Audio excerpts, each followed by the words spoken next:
Hi friends, வணக்கம். இங்கே பாருங்கள், இது வந்து என்ன அப்படின்னு பார்த்தீங்கன்னா வல்லாரக்கீரை. நம்ம வீட்டிலே இருக்குது. மார்க்கெட்டில் கொஞ்சம் ஃப்ரெஷ்ஷாக கிடச்சிது, நிறையா இருந்தது. ஒரு கட்டு அப்படின்னு சொல்லும்போது இது அவ்வளோ ஒரு கட்டு. ஸோ அதனால் நான் இது வந்து நாட்டு வல்லாரக்கீரை வாங்கிட்டு வந்திருக்கேன்.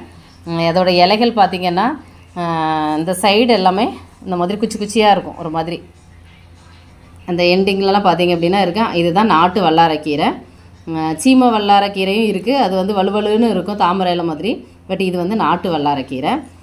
ஸோ துவையல், சட்னி எல்லாமே இதில் அரைச்சிக்கலாம். இது வந்து அவ்வளோ நல்ல மூலிகை தான்.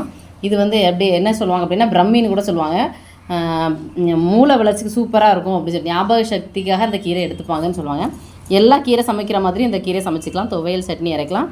இல்லை அப்படின்னா எல்லா கீரையும் பண்ணும்போது இது மிக்ஸ்டு கீரையாக கூட நம்ம பண்ணி எடுத்துக்கலாம். இது வந்து வல்லாரக்கீரை.